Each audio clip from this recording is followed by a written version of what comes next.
আসসালামু আলাইকুম ওয়া রাহমাতুল্লাহি ওয়া বারাকাতুহু। আমার আজকে আলোচনার বিষয় হচ্ছে হজে গেলেই কি গুনাহ মাফ হয়ে যাবে? হজ করে এলেই কি সে জান্নাতের উপযোগী হয়ে যাবে? এই বিষয়টা হলো আজকে আলোচনা, যে আসলে হজে গেলে কি তার গুনাহ মাফ হবে কিনা, কোন ক্ষেত্রে মাফ হবে আর কোন ক্ষেত্রে মাফ হবে না। আর একটা বিষয় হলো যে কাদের মাফ হবে আর কাদের মাফ হবে না। তাহলে হজ করলে কি সে জান্নাতে যাবে? এরকম একটা বিষয় হয় যে হজ করলে কি জান্নাতে যাবে কিনা। যে কারণে এই বিষয়গুলো কিন্তু আমাদের সমাজে ধারণা যে হজ করলেই বুঝি সে জান্নাত চলে যাবে। আর এই জন্য যত ধরনের ফন্দি ফিকির থাকে, চেষ্টা থাকে যে একবার শুধু কাবা শরীফ গেলেই হয় আর মক্কা মদিনা একবার সফর করলেই হয়, যে আমি তাহলে জান্নাত যেতে পারবো আর সব গুনাহ মাফ হয়ে যাবে। আসলে কি এরকম কিনা? নবী করিম সাল্লাল্লাহু আলাইহি ওয়াসাল্লাম বলেছেন, যার জন্য হজ ফরজ হয়েছে সে যদি হজ না করে সে ইহুদি হয়ে মরুক আর খ্রিস্টান হয়ে মরুক, আমার রসুল বলছেন তাতে আমার কিছু যায় আসে না। অর্থাৎ এর মানে হলো যে যদি সামর্থ্য থাকা সত্ত্বেও, অর্থাৎ হালাল আসবাব থাকতে হবে, সমস্ত হারাম থেকে দূরে থাকতে হবে, তাহলে সে যদি হজ না করে তাহলে আল্লাহ রসুল ধমক দিচ্ছেন যে সে ইহুদি হয়ে মরতে পারে বা খ্রিস্টান হয়ে মরতে পারে। এই জন্য হজ কিন্তু ফরজ। কার জন্য ফরজ? যার নিসাব পরিমাণ মাল আছে, মানে সামর্থ্য আছে, যে হালাল ইনকাম করে হালাল উপার্জন থেকে যে টাকা পয়সা থাকবে, মক্কা যাওয়া এবং আসা, থাকার, খাওয়ার, প্লেন ফেয়ার, হজের খরচ দিয়ে যে কয়দিন থাকবে, সংসারের সেই খরচটা দিয়ে যদি সে চাইতে পারে তাহলে তার হজ আপনার তার জন্য হজ করা ফরজ। আর যার সামর্থ্য নাই, শারীরিক অক্ষমতা আছে, তার জন্য তার হজ ফরজ হচ্ছে না। এই জন্য এই বিষয়টা বুঝতে হবে। তা অনেকের মানুষের মধ্যে ধারণা যে কোনো মতে যদি আমি মক্কা মদিনায় যদি যাইতে পারি, আল্লাহর ঘর যদি দেখতে পারি, তাহলে বুঝি আল্লাহর ঘরের কাছে গেলে সব গুনাহ মাফ হয়ে গেল। আসলে কি এরকম কিনা? আমার প্রায় আমি বলি যে মক্কা, মিনা, আরাফা, মুজদালিফাতে ঘোরাঘুরি করলেই হজ কবুল হয় না। হজের রয়েছে নির্দিষ্ট নিয়ম কানুন, বিধিবিধান। ঘুষের টাকা, সুদের টাকা, হারাম টাকা, নাজায়েজ টাকা, অর্থ সম্পদ, তার বান্দা হক নষ্ট করলে, রিয়ার লৌকিকতা থাকলে, সুনাম অর্জনের আশায় জালিসাব বলবে, এই ধরনের যদি নিয়ত থাকে, এই ধরনের যদি জিনিস থেকে, তাহলে হজ তো কবুলই হয় না, আর গুনাহ হয়, আমল নষ্ট হয়ে যায়, হজ বাতিল করে। সামর্থ্যবান মুসলমানদের জন্য হজ করা ফরজ। সামর্থ্যবান হয়ে ইচ্ছাকৃত হজ আদায় না করলে কবিরা গুনাহ হতেই থাকে। কবিরা গুনাহ হতে থাকে, মানে আমার হজ ফরজ হয়ে গেছে, আমি গেলাম না। যখনই ফরজ হবে তখনই হজে যাইতে হবে। হজ ফরজ হয় কখন? বালেগ হওয়ার পরে, অর্থ সম্পদের মালিক হইলে, ওই সৌদি আরব মক্কায় যাওয়া আসা, প্লেন ফেয়ার, থাকা খাওয়া, আর পরিবার যে থাকবে পরিবারের ভরণ পোষণের এই টাকা দিয়ে যেতে হবে। এই টাকার মালিক হইলেই সে হজ যাওয়ার উপযুক্ত হয়ে গেল। এলেম জানতে হবে, হ্যাঁ, শারীরিক সক্ষমতা থাকতে হবে, তাহলে সে হজে যেতে পারবে।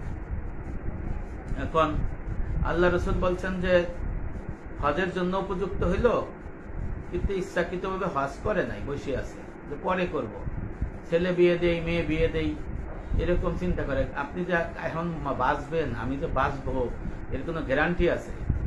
আল্লাহ রসুল বলছেন যে সামর্থ্যবান লোক, হজের জন্য যে সামর্থ্যবান হবে, সে যদি হজ না করে মরে যায়, তাহলে খ্রিস্টান হয়ে মরুক বা ইহুদিতে মরুক, তাতে যায় আসে না। অর্থাৎ ইহুদি খ্রিস্টান হয়ে মরার কথা নবী বলছেন, তো মুসলমান তাকে কেনে? থাকে না। তা হজ যদি কবুল হয়, আল্লাহ রসুল বলেছেন সে নিষ্পাপ হয়ে ফিরে আসে। কিন্তু এখনকার যুগে কয়জনের হজ কবুল হবে, এই বিষয়টা কিন্তু আমাদের গবেষণা করা দরকার। যে আসলে যে ফিতনা ফাসাদের যুগ চলতেছে, কয়জনের হজ কবুল হবে? হারামের আসবাব হারাম, যদি হারাম কাজ কেউ করে আর সেই কাজে যদি কেউ সাহায্য করে, তাহলে গুনাহগার হয়ে যায় না? তার হজ কবুল হয় খাঁটি তওবা ছাড়া? এই জন্য সারা জীবন একজন মানুষ অপরকে ঠকাইছে, চাকরি শুরু থেকে শেষ পর্যন্ত ঘুষ খেয়ে টাকা পয়সা দেশে আসছে কামাইছে, তারপরে সুদের ব্যবসা করে, হ্যাঁ, সুদ দিয়ে দিয়ে দিয়ে দিয়ে দিয়ে মানে সুদের কারবারি বলে, হ্যাঁ, সেই সুদের কারবারি, এই সুদ দিয়ে সুদ খাইয়া সুদের লেখক, সুদের সাক্ষী, এরকম সারা জীবন করে আসছে। তার অনৈতিক উপার্জন, উপার্জনটা যে কোনোভাবে বৈধ না। আর একটা হলো মিরাজ ঠকিয়ে, মানে পিতা মাতার সম্পদ আছে, বোনরে ঠিক মতো দিলাম না, পুকুরের দাদা দাদির সম্পদ ছিল, পুকুরে ঠিক মতো দিলাম না, চাচাদের সম্পদ, বাবা চাচার সম্পদ ছিল, একজনকে ঠকাইলাম আর একজনকে দিলাম, বেশি দিলাম, এরকম যদি হয়, আবার দাদা বা বাইসে থাকতে এই সম্পদ যদি সুষ্ঠু বন্টন না করে যায়, কাউরে কম দিয়ে গেল, কাউরে বেশি দিয়ে গেল, এরকম সম্পদ মানে যারে ঠকাইলো পিতা বা দাদার আব্বা, যদি কাউরে বাইসে থাকতে সম্পদ বন্টন করে দিয়ে গেল, যদি একেবারে পঙ্গু লুলা না থাকে, হ্যাঁ, তাদের একজনকে যদি অনেক বেশি দিয়ে গেল আর একজনকে দিলই না, ঠকাই গেল, যে ফালো সে হারাম ভোগ করলো, তার হজ করলে হজ কবুল হবে না। সেই সম্পদ তার ছেলে যদি পায়, তার হজ কবুল হবে না, নামাজ কবুল হবে না, রোজা কবুল হবে না। তার ছেলে যদি ওই সম্পদ পায়, উত্তরাধিকার সাথে কিয়ামত পর্যন্ত এই সম্পদের মালিক হয়, তাহলে এদের নামাজ রোজা হজ কবুল হবে না। এই সম্পত্তির গুণাটা এত বেশি। এই যে যারা শুনছেন, এই বিষয়টা খুব খেয়াল করে শুনবেন। আপনারা তাফাক্কুর করেন, দাদার বাবা যে ছিল তাকে চিনেন কিনা দেখেন, তার সন্তান ছিল কিনা, মেয়ে ছিল কিনা। তাহলে দাদার মেয়ে মানে দাদার ভাইরা কয়জন, বোনরা কয়জন, খুঁজে দেখেন কারো কম বেশি দিচ্ছে কিনা। আবার দাদার সন্তান ছিল যে কয়জন, যে দাদা বাইসে থাকতে হোক মরে গেলি হোক, ছেলে ছিল কয়জন, মেয়ে ছিল কয়জন, এদের কি মানে আল্লাহর বিধান অনুযায়ী সম্পদ মরে গেলি আর বাইসে গেলি বন্টন হয়েছে কিনা। যাকে ঠকাইছে সে জিতে গেল, আর যে বেশি নিছে তার নামাজ হবে না, হজ হবে না, রোজা হবে না, কিচ্ছু হবে না, বাতিল হবে। কারণ সে হারাম সম্পদ খাইছে। আল্লাহ রসুল বলছে হারাম সম্পদের উপার্জনের খাবারের রক্ত গোস্ত শরীর জাহান্নামে যাবে, দোজখে যাবে, জান্নাত যাবে না। এটা সিল মারা। হ্যাঁ, এই জন্য ফেরত দেওয়ার কথা বলা হয়েছে। এখনের হজ তো আমি বলেছি যে মক্কা মদিনা ঘোরাঘুরি করলে হজ হয় না। আপনার মাথায় বাড়ি দিয়ে টাকা নিয়ে হজ করে আসলো, আপনার ঋণ নিয়ে টাকা না দিয়ে হজ করে আসলো, আপনার সম্পত্তি দখল দিল, বোনরে ঠকাইলো, কুকুরে ঠকাইলো, চাচারে ঠকাইলো, বাইরে ঠকাইলো, আবার দালালি করলো, হারাম দালালি করলো, আবার সুদের কারবারি করলো, হ্যাঁ, সুদের প্রতিষ্ঠান গড়ে তুললো, আবার সেই সুদের প্রতিষ্ঠানে যারা চাকরি করলো, ইন্স্যুরেন্স সুদের চাকরি করলো, এদের আবার হজ কি? এদের এই টাকায় হজ হবে না, হজ হবে না, নয় কারেন না। যতই তারা 100 বার হজ করুক, হজ হবে না। তাহলে জুলুম নির্যাতন করলো। আমি বলেছি যে ওয়ারিশ জমি যদি ত্রুটি বিস্তৃত থাকে, পরদাদা থেকে প্রাপ্যের মাধ্যমে কোনো ওয়ারিশকে না দিলে, পরদাদা তার উপরে খুঁজ দিতে হবে, পরদাদা নামে তো জানে না নাকি, তাহলে সেটা ফিরিয়ে দেয়া। কাউকে জুলুম নির্যাতন, এই যে ঘর বাড়ি ভাঙ্গা, মব জাস্টিস, হ্যাঁ, এগুলো তো ফেরত দিতে পারবে? এই যে বর্তমান যে সমাজে যা চলছে, এই সমাজে যারা গোলমাল করতেছে, দাঙ্গা ফ্যাসাদ করতেছে, নিরীহ লোককে মামলা মোকদ্দমা দিতেছে, মানে একটা পরিবেশ পরিস্থিতি তৈরি করে, যারা এটা করতেছে তারা গুনাহগার থাকবে, যারা সমর্থন করছে তারা গুনাহগার থাকবে। তাদের ময়দানে হাসরে প্রতিটি পাই ইঞ্চি বিচার আল্লাহর কাছে দিতে হবে। জালিমরে যদি জুলুম করেন, তাহলে আপনি বেশি বড় জালিম হয়ে যাবেন। জালিমকে যদি কাজ হয় দুইটে, একটা হলে বিচার করা, না হইলে ক্ষমা করা। ইসলামের শরিয়াতের বিধান হলো দুইটে, হয় বিচার করবেন, না হলে ক্ষমা করবেন। কিন্তু অনর্থক আপনি অত্যাচার নির্যাতন যদি করেন, তাহলে বান্দার হক নষ্ট হবে, ময়দানে আসরে এর ফেরত দিতে হবে, ফেরত দিতে পারবেন না, দুচোখে যাবেন। যারা সাহায্য করবে তারাও দুচোখে যাবে। আবার বলি, যারা সাহায্য করবে, সমর্থন করবে, তারা দুচোখে যাবে। যদি বান্দার হক মিটিয়ে না দেওয়া হয়, তাহলে হজ তো প্রশ্নই ওঠে না। এখন এই যে এবার দেখেন মব জাস্টিস করে মানুষকে হত্যা করে নির্যাতন করিয়া নিরীহ লোককে কতজন মারে হজে গেছে, হজ হবে? আরে যদি কাবা শরীফের মাথা ঠেকাইয়া রক্তপাত করে তাহলে তার হজ হবে না, হ্যাঁ, নামাজ কবুল হবে না। তা যে কারণে এই বিষয়গুলো আমি বলতেছি, আপনারা শুনেন যে এই জন্য ন্যূনতম এক মুষ্টি দাড়ি নাই, হ্যাঁ, এই যে এক মুষ্টি দাড়ি রাখা ওয়াজিব ফরজ, এই নাহলে ফাসেক মুসলমান হবে। ফাসেক মুসলমানের নামাজ রোজা হজ হলো মাকরুহে তাহরিমি, শুধু আদায় হবে, নামাজ রোজা আদায় হজ আদায় হবে কিন্তু সওয়াব পাবে না, গুনাহগার হবে, আল্লাহর কাছে শাস্তির যোগ্য হবে, বুঝছেন? এই দাড়ি না রাখা, এই যে দেখেন প্লেনে গেল ম্যাক্সিমামই দাড়ি কাটা, তা আমি বলে লিখে দিলাম যে আপনাদের আবার হজ করতে হবে। কি কারণে? আপনার হজ আদায় হবে কিন্তু আপনার সওয়াব পাবেন না, গুনাহ হবে, আল্লাহ শাস্তি হবে। আর এই ফাসেকদের বিষয়ে আবার ইবনে হযরত জাসসাস রাহমাতুল্লাহ আলাইহি তার 1200 বছর আগের তাফসিরে আহকামুল কোরআনে সূরা বাকারার 124 নম্বর আয়াতের ব্যাখ্যায় যে ফাসেকের কথা বলা হয়েছে, ফাসেকের নামাজ রোজা হজ বন্দেগী কবুল হয় না, বাতিল লাগছে। তাহলে ফাসেক হওয়া যাবে না, হ্যাঁ, ফাসেক হইতে ফাসেকের সংজ্ঞাটা জেনে নিতে হবে। এরপরে আপনার পরিপূর্ণ দিন ইসলামে যদি দাখিল না হয় তার হজ কবুল হবে? আল্লাহ বলছে বিসমিল্লাহির রহমানির রহিম, ইয়া আইয়ুহাল্লাযীনা আমানু দুখুলু ফিস সিলমি কাফা, হে মুসলমানেরা, হে মুমিনেরা, তোমরা পরিপূর্ণ দিনে দাখিল হও। ওয়া সাম্মা নবী সাল্লাল্লাহু আলাইহি সাল্লাম ঈমানা আকাইদ ওয়া ইসলামা ফিকা ওয়া ইহসানা দিন, এই তাসাউফ দিন। আল্লাহ রাসূল আকাইদ তাসাউফ ফিকা ঈমান ইসলাম ইহসানকে দিন বলে আখ্যায়িত করেছেন। আর আল্লাহ বলতেছে এই দিনের মধ্যে প্রবেশ করেছে, দিনের মধ্যে প্রবেশ করবে না, তাহলে দিনের বিধিবিধান মানবে না, দিনের ইলম শিখবে না, শেখার চেষ্টা করবে না, তার আবার হজ কি? আল্লাহ রাসূল বলছেন বাহিয়া কিছু বীর হাদিস, ময়দানে আসরে নামাজ রোজা হজ যাকাত দান করা তাবলীগ জিহাদ নিয়ে উঠবে, কিন্তু যখন দাড়ি পালে ওজন হবে, ওজনের বিনিময় দিয়ে হবে দিনের ইলম শিক্ষার মাধ্যমে। ইলম ছাড়া আমল মূল্যহীন, আমল ছাড়া ইলম মূল্যহীন। যার জন্য হজ ফরজ হলো যারা বালেগ হবে এবং হজ করার সামর্থ্য আছে, শারীরিক সুস্থতা আছে, মাথা মানে ব্রেনের দিকে সুস্থতা আছে, আবার হালাল ইনকাম থাকতে হবে। এই হালাল ইনকামের পরিমাণ হলো আপনার মক্কা যে আসার ভাড়া, ওখানে খাওয়া থাকার আসবাব লাগবে, আর বাংলাদেশে যারা থাকবে আপনার পরিবার পরিজন থাকলে তাদের ওই ভরণ পোষণের টাকা দিয়ে দিতে হবে।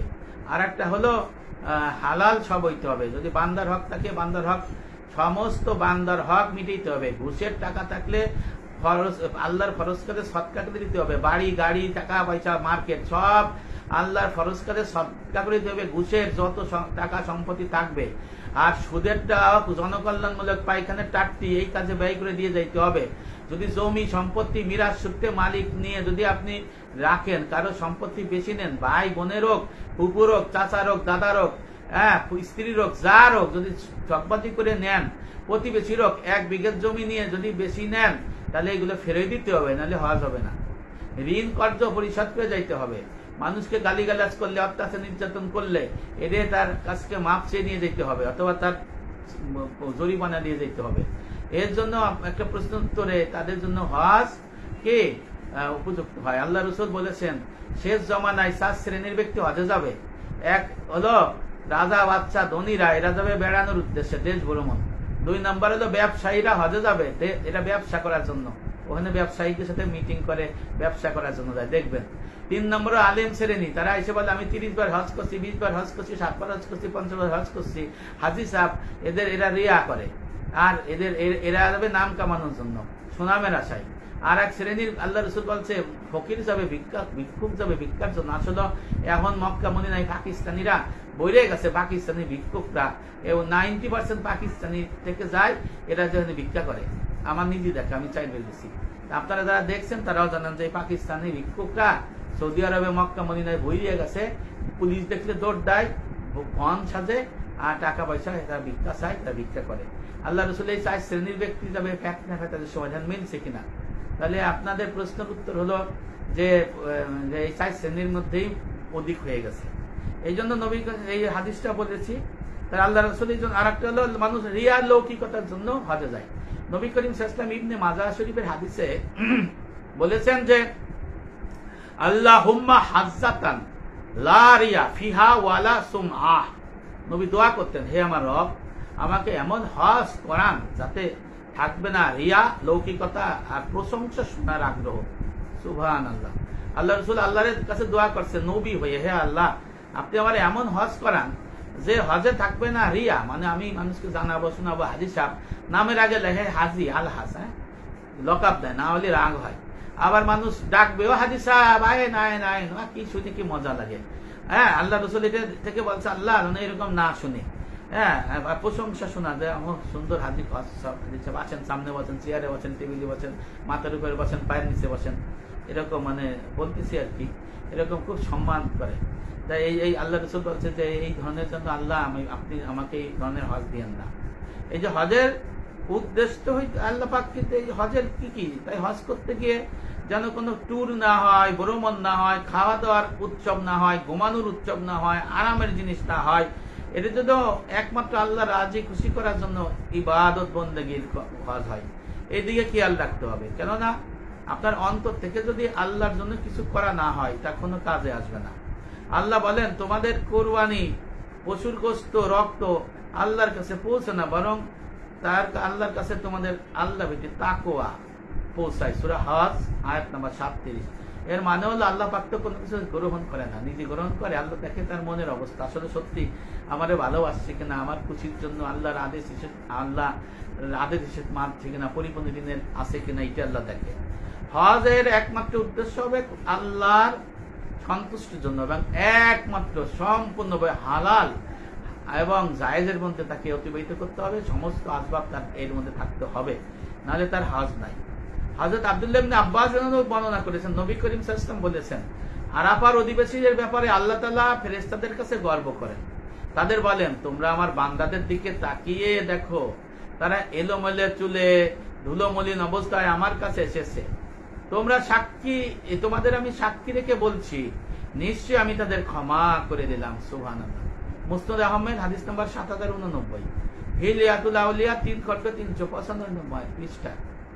এই হাদিসকে না হযরত জাবের রাদিয়াল্লাহু বর্ণনা করেন যে উনি বলেছেন, আল্লাহ তাআলার নিকটতম আসমানে আছেন এবং পৃথিবীবাসীকে নিয়ে আসমানের অধিবাসী অর্থাৎ ফেরেশতাদের সঙ্গে গর্ব করেন, বলে দেখো আমার বান্দারা উস্কো খুস্কো ধুলোমলিন বদনে রোদে পুড়ে দূর দূরান্ত থেকে এখানে সমবেত হয়েছে, মানে আরাফার ময়দানে।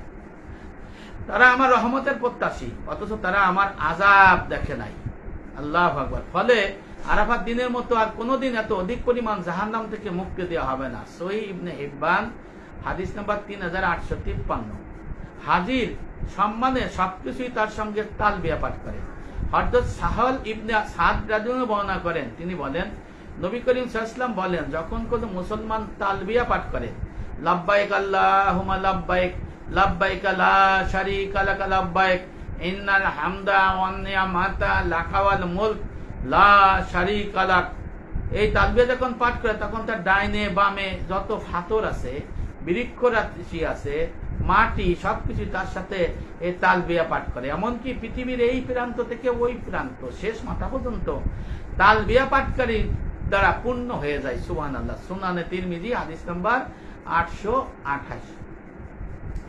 কবুল হজ, যে হজ কবুল হয়েছে সেই হজ যাদের কবুল হবে তারা কোনোদিন দরিদ্রতা হবে না। দেখবেন অনেক হাজি সাহেব গরিব হয় না, তারা কিন্তু কোনো মতে সুন্দর করে দিন নিপাত করে দুনিয়া থেকে বিদায় হয় এবং তাদের গুনাহগুলো মাফ হয়।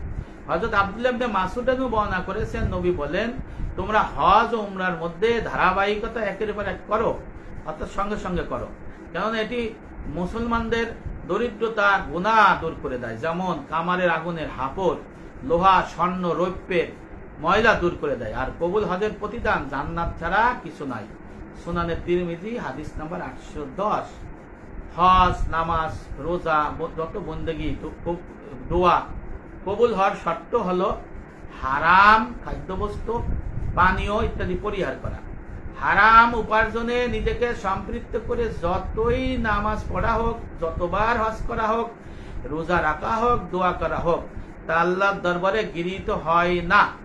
যে মানুষ আসমানের দিকে প্রশস্ত করে বলে, হে রব, ইয়া রব, হে আমার প্রভু, হে আমার প্রভু, আল্লাহ রাসূল বলছেন তার খাদ্য হারাম, পানীয় হারাম, পোশাক হারাম, তার জীবন জীবিকা হারাম। এমত অবস্থায় তার দোয়া কিভাবে কবুল হবে?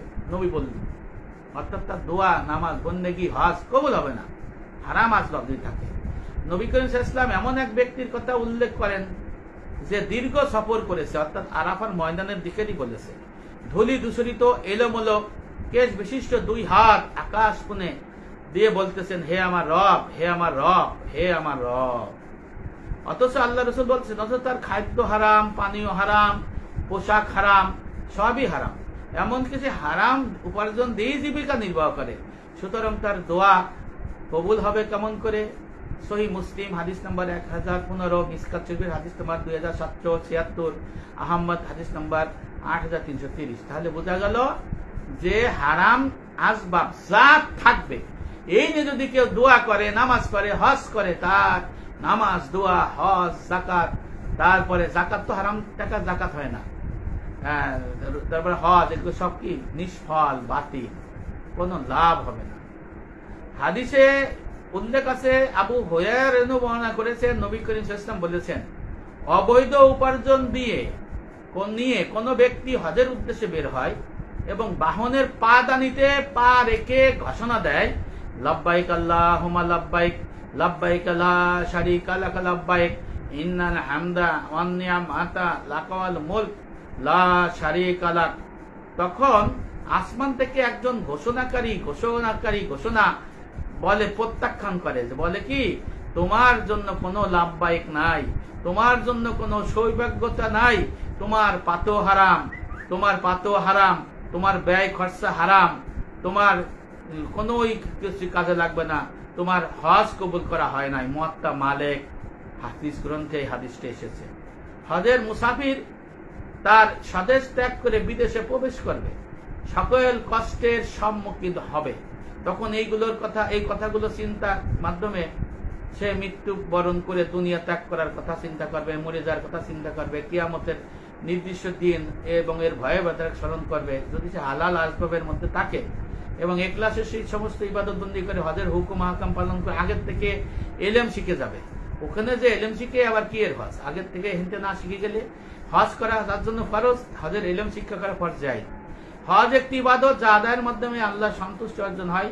সেই ব্যক্তি যে হাজি সে বিশেষ মর্যাদা লাভ করে। তাই প্রত্যেকের হজ পালন করা উচিত যারা সামর্থ্যবান। হযরত আয়েশা রাদিয়াল্লাহু আনহা হজের বিধান জানার পর কখনো হজ ত্যাগ করেননি, অনেকবার হজ করেছেন।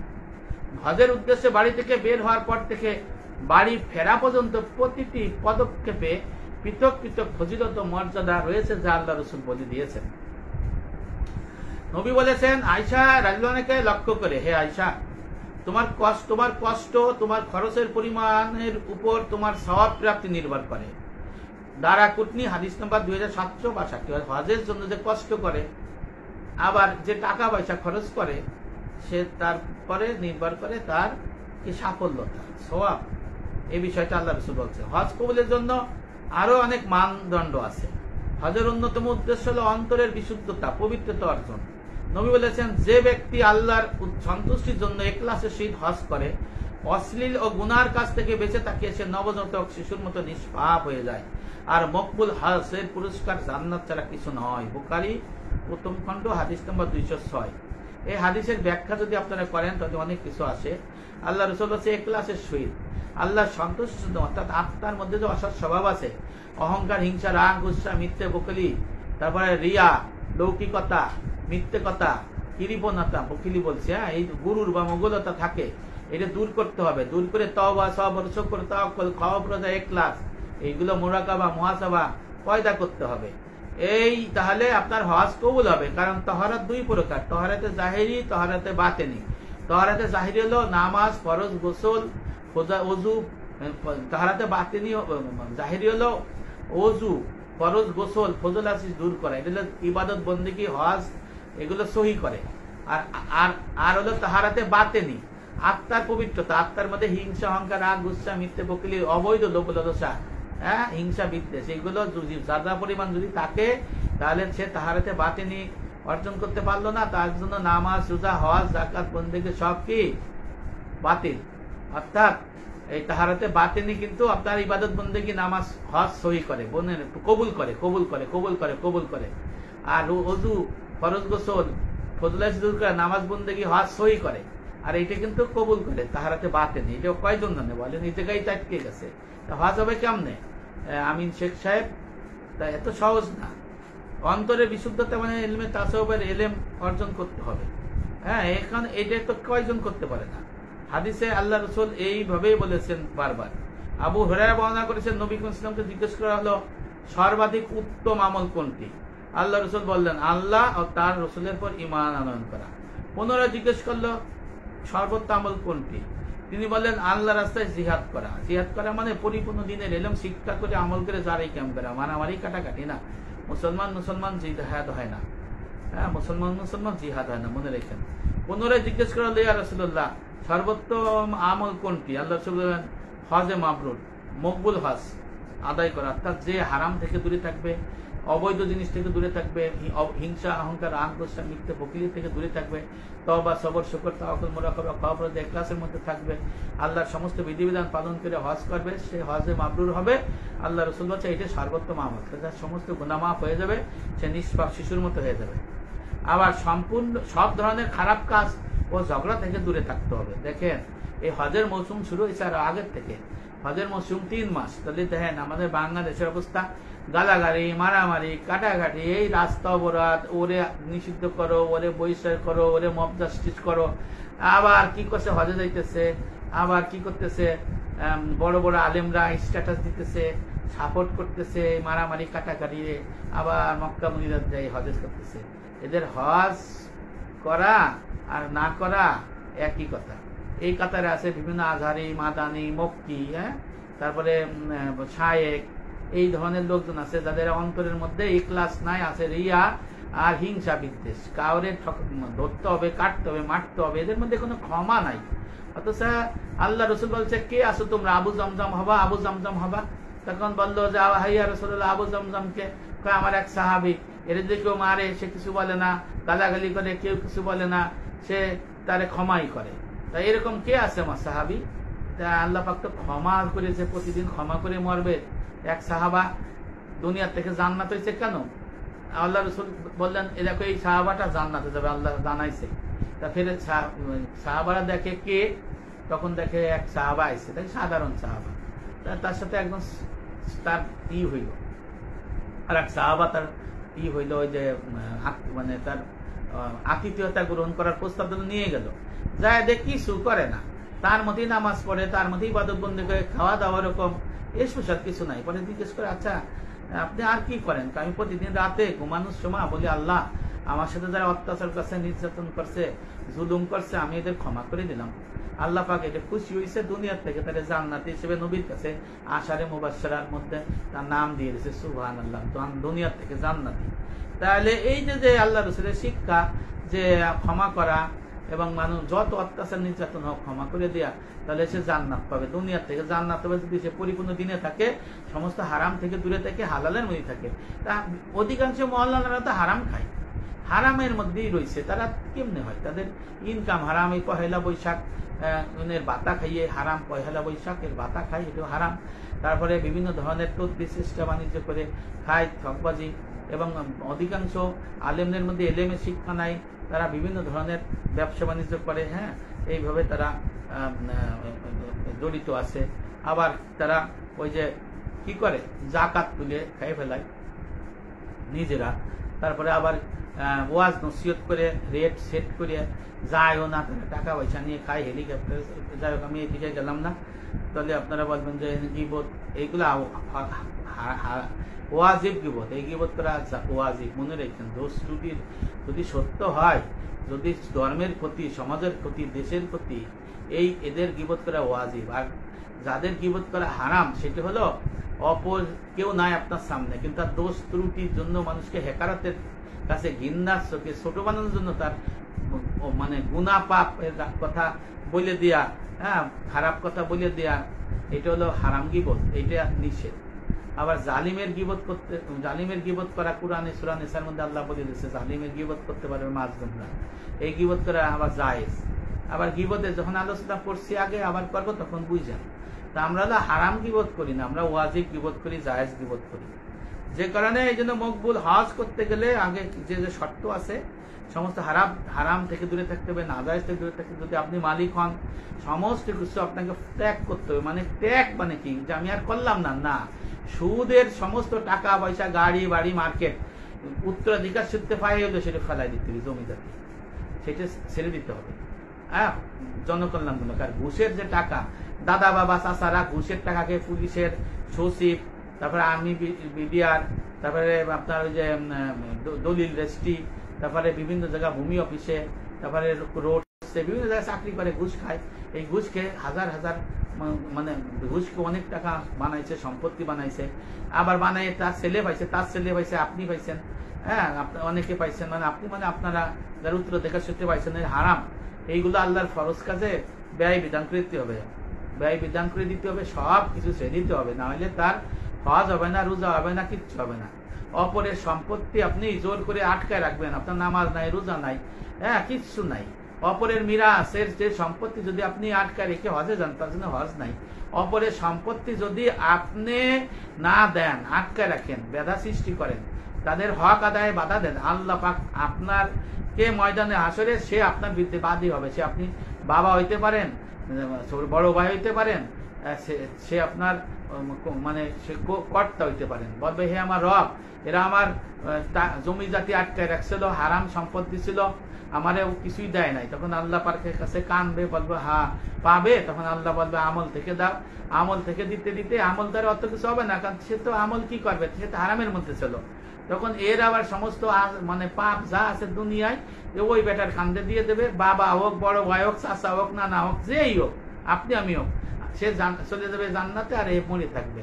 আবার স্ত্রী সন্তান ছেলে মেয়ে হারাম ইনকামের জন্য ময়দানে আসলে বিচার দেবে, বলে হে আমার রব, এই আমার পিতা, এই আমার বড় ভাই, এই আমার স্বামী, হ্যাঁ এই আমার মনিব আমাদের হারাম সম্পদের উপার্জন খাওয়াইছিল, হারামের সম্পদের জমি জাতি বাড়ি ঘরাই খেয়েছিল, এর বিচার করেন। কারণ এই সবের জন্য তো আমার ইবাদত বন্দেগী হজ কবুল হয় নাই। কি কারণে? আল্লাহ রসুল বলছেন হারাম উপার্জনের খাবারের রক্ত গোস্ত, হারাম উপার্জনের খাবারের রক্ত গোস্তের শরীর দেহ দোজখে যাবে, হ্যাঁ জান্নাত যাবে না। এটা সিল করে দিয়েছে আমার নবী। তাহলে কি করতে হবে? সমস্ত কিছু দিয়ে দিতে হবে, নাহলে হবে না। যারা পরে সম্পত্তি আটকে রেখে মরিয়ে গেছে তাদের কবরে সকাল সন্ধ্যায় কি হবে? আযাব দিয়ে হচ্ছে, ফেরাউনের সাথে না হতে। এই তাহলে হজ কবুলে লাভ বলেন? হজ না, হজ করে লাভ কি? হজ তো হবে না। আপনার এই জন্য কালকে আমি আলোচনা করছি যে যারা মানে হাজরে আসদ পাথরে ইস্তিলাম করছে তাদের পুরনো চরিত্র ফিরে আইছে। যদি তারা উপর দেখায় আমি খুব ভালো, কিন্তু তার চরিত্র যদি খারাপ হয়, সে হাজরে আসদ পাথরের কাছে যাই এখানে ইস্তিলাম করবে, হাত দিয়ে হোক বা মুখ দিয়ে হোক, তখন তার কুচরিত্রগুলো প্রকাশ হয়ে যাবে, আল্লাহ প্রকাশ করে দেয়। আর যারা ভালো থাকে সেটা গোপনীয় ভাবে থাকে। সে ইস্তিলাম করার পরে হাজর আসদ পাথর ছোঁয়ার পরে সে পরশ পাথরের মধ্যে সে আরো ভালো গুণ ভালো হয়ে যায়। এই জন্য দেখবেন উমরা বা হজ করে আসার পরে কিছু মানুষ খারাপ হয়ে যায়, কিছু মানুষ ভালো হয়ে যায়। খারাপ হয় কেন? তার আত্মা থেকে খবিশ, তার মধ্যে পাপাচার থাকে, হৃদয়ের মধ্যে পাপাচারই ছিল কিন্তু লুকায় রাখছিল, কিন্তু এটা প্রকাশ হয়ে গেছে। সে জান্নাত যাবে না, কিন্তু আবার তার হজ করতে হবে সমস্ত কিছু তওবা করে, তওবায় নসহ করে। আর কিছু লোক আছে দেখবেন যে অল্প অল্প খোদা ব্যক্তি ছিল, সে এসে বেশি হয়ে গেছে। তার মধ্যে যে তার ভিতরের মধ্যে আল্লাহ পাক তাকে এইভাবে তৈরি করছে, এখন পুরস্কৃত করে দিচ্ছে। পরশ পাথর সোনা যেমন পরশ পাথর দিয়ে শোনা যায়, এরকম কোনো মাস সদেকিন সত্যিকারে খাঁটি হক্কানি নাইবের সুল ফেকাসাত তত্ত্ববিদ আলেমের কাছে গেলে যেমন এলেম শিখা যায়, শরিয়াতের আলেম হওয়া যায়, এরকম বিষয়টা আশরাফ থানভী রহমাতুল্লাহ আশরাফি জবাবে এই কথা সুন্দর করে তুলে দিচ্ছেন। এই জন্য আপনার এই অন্তরের যে খবিস আত্মা এটা থাকলে তার হজ হবে না।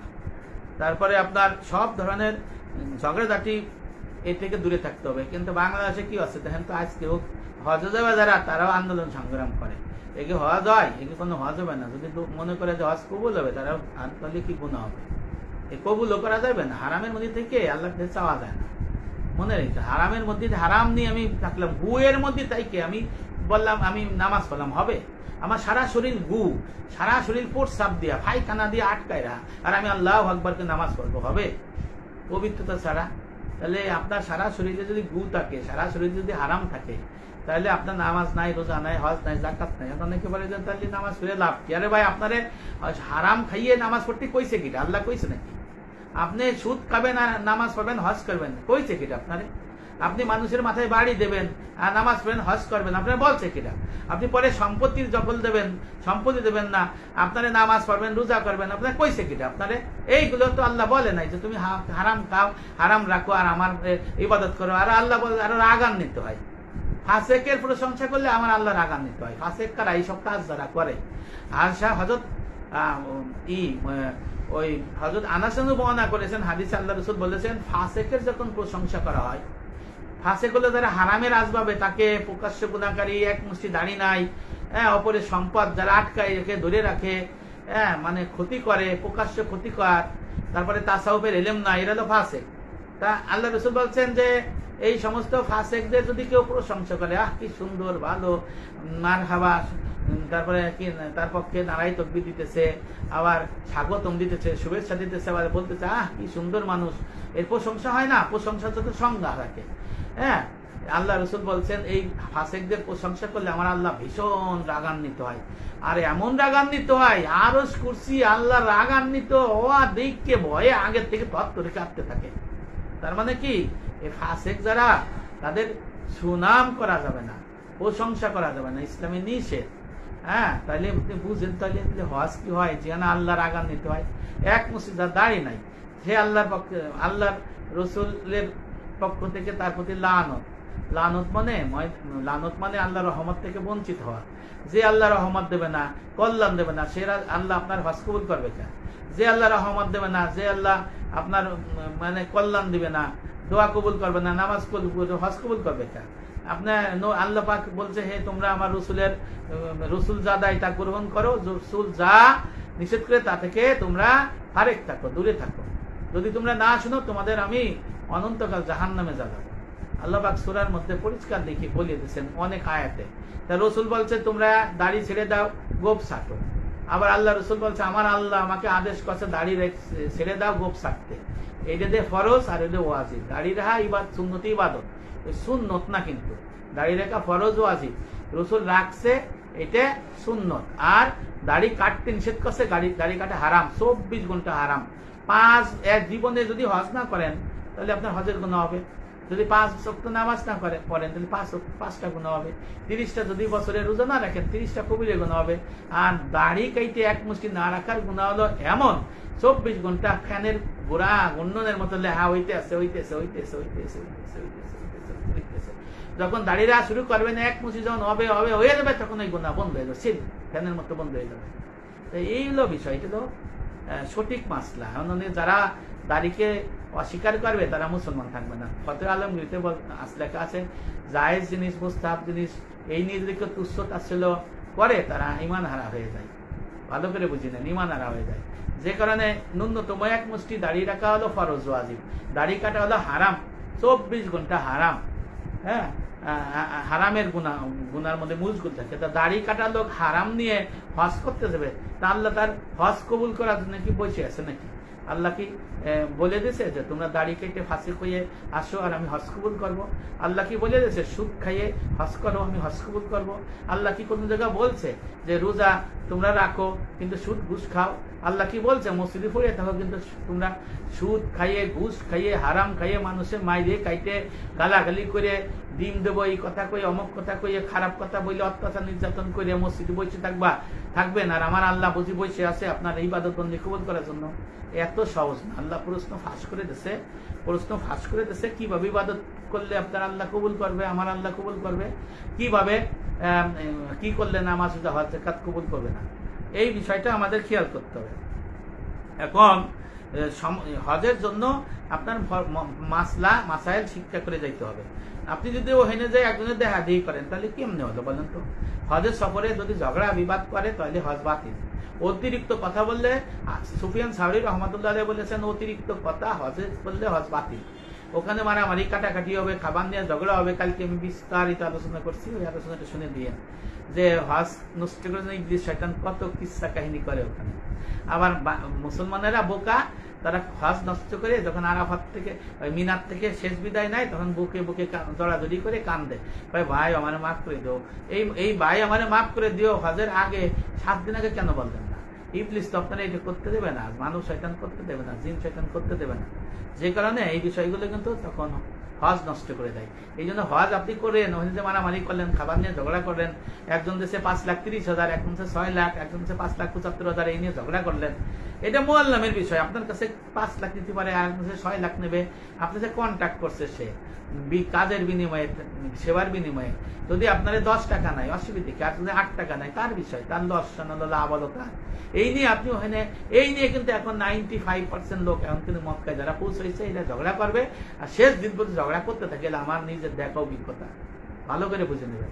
আর যদি খাবার নষ্ট খারাপ হয়, মোয়াল্লামের বেটা তো বাপ মা তুলে মারামারি গালাগালি করে, বাংলাদেশে বলে যে তোর মাইরে হেলাবো, কাইটে হেলাবো, ওই জায়গা বিরাট পাওয়ার, কই তোর লাইসেন্স বাতিল করে দেবো, তোর ঢাকা মানে চলাচল বন্ধ করে দেবো, অথচ এইটিও পারে না। এই ধরনের কথাবার্তা অন্তত লাখ লাখ শোনা লাগে। হ্যাঁ, তা এই বিষয়গুলো যদি আমরা যদি দূর করতে না পারি, হজ কবুল হবে না। এই জন্য মক্কা মদিনায় যে ঘোরাঘুরি করলে হজ হয় না। হজের রয়েছে নির্দিষ্ট নিয়ম কানুন, শরিয়াতের বিধিবিধান, এর মধ্যে আপনাকে থাকতে হবে। এই জন্য দেখেন যে আল্লাহ ইরশাদ করেন যে কাজেই হে বুদ্ধিমানেরা, আমার নাফরমানি করা থেকে তোমরা বিরত থাকো। সূরা বাকারা আয়াত নাম্বার 197। যারা আল্লাহর নাফরমানি মানে বুঝে দিতে পারছি, আল্লাহর আদেশ নিষেধ যারা অমান্য করে, সীমা লঙ্ঘন করে, এর মধ্যে আপনারা বুঝে নেবেন। আল্লাহ ইরশাদ করেন, যে ব্যক্তি মক্কার জমিনে সীমা লঙ্ঘন করে, কোন অন্যায় কাজ করতে ইচ্ছা পোষণ করে, আমি তাকে যন্ত্রণাদায়ক জাহান্নামের শাস্তি প্রদান করবো। সূরা হজ আয়াত নাম্বার 25। ওখানে যে গুনার চিন্তা করা যাবে না। মক্কায় 1 ওয়াক্ত নামাজ পড়লে, একটা ভালো কাজ করলে, 1 টাকা দান করলে 1 লাখ গুণ সওয়াব। আবার 1 টাকা চুরি করলে, একটা গালি দিলে, গুনাহ করলে 1 লাখ গুণ গুনাহ। মদিনায় এক রাকাত নামাজ পড়লে, 1 টাকা দান করলে, ভালো কাজ করলে 50,000 গুণ সওয়াব। আবার যদি একটা গুনাহ করেন তাহলে 50,000 গুণ গুনাহ। হিসাব কিন্তু আপনার এখানেই করতে হবে। আপনি শুধু ফজিলত নেবেন, গুনাহ নেবেন না। এই জন্য আব্দুল্লাহ ইবনে আব্বাস রইসুল মুফাসসিরিন, উনি তায়েফে চলে গেলেন। তখন বলেন, হে হুজুর, আপনি আল্লাহ রাসূলের আপন চাচাতো ভাই, আপনি মক্কা থেকে চলে এলেন তায়েফে, তা মক্কায় তো আপনি ইবাদত বন্দি করলে 1 লাখ গুণ সওয়াব হয়, তাহলে আপনি কেন তায়েফে আসলেন মক্কা ছেড়ে? তখন উত্তর দিলেন যে আব্দুল্লাহ ইবনে আব্বাস রইসুল মুফাসসিরিন, যে হে ভাই, তুমি শুধু সওয়াবের কথাই চিন্তা করলা, যে একটা সওয়াব হইলে 1 লাখ গুণ, আর গুনার কথা চিন্তা করলা না। একটা গুনাহ করলে 1 লাখ গুণ গুনাহ। আমি এই গুনার বার সহ্য করতে পারবো না, তাই আমার তায়েফই আমার জন্য নিরাপদ। তাহলে ওখানে কোনো গুনাহ করা যাবে না। আল্লাহ বলছেন, যারা গুনাহ করবে, সীমা লঙ্ঘন করবে মক্কায় হজের সময়, তাদের জন্য যন্ত্রণাদায়ক আযাব আল্লাহ স্টেট জানা দিয়েছে সূরা হজের মধ্যে। হ্যাঁ, এই জিনিসটা বলছে। এই জন্য ধৈর্যশীল হতে হবে, তাকওয়াধারী হইতে হবে, হ্যাঁ, সদাচরের গুণ থাকতে হবে। হ্যাঁ, এই জন্য হযরত সাওর ইবনে ইয়াজিদ রাদিয়াল্লাহু আনহু বর্ণনা করেন, তিনি বলেন যে এই যে কাবা ঘরের ইচ্ছা, যে এই কাবা ঘরে যেতে ইচ্ছা করলো, অথচ তার মধ্যে 3টি বৈশিষ্ট্য নাই। হজ করার জন্য চিন্তা করলো, হজে গেল, 3টি বৈশিষ্ট্য নাই, তার হজ নিরাপদ নাই। ধৈর্য যা দিয়েছে তার মূর্খতাকে নিয়ন্ত্রণ করে, আর তাকওয়া পরেজগারি মুত্তাকি যে গুণ, যেটা যে আল্লাহর সমস্ত আদেশ নিষেধ পালন করাবে, নিষিদ্ধ কাজ থেকে তাকে বিরত রাখবে, আর সঙ্গী সাথীর সঙ্গে যে সদাচরণ করবে, সঙ্গী সাথী খারাপ কথা বলে চুপ থাকবে। হ্যাঁ, আল ইস্তিসকার এই কিতাবের মধ্যে লেখা রয়েছে এই হাদিসটা।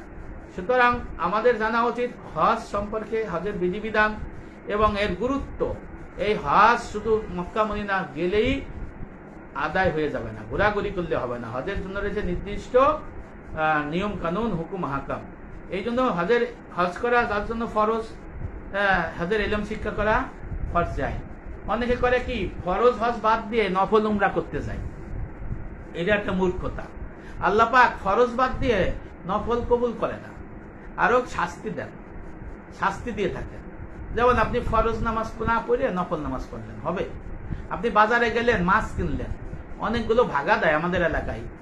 এক ভাগা ধরেন 100 টাকা, 200 টাকা, এরকম 5 ভাগা কিনলেন, 7 ভাগা কিনলেন। ওই মাছালা যাইলে কবে কি 1 ভাগা আপনারা বেশি দেবে।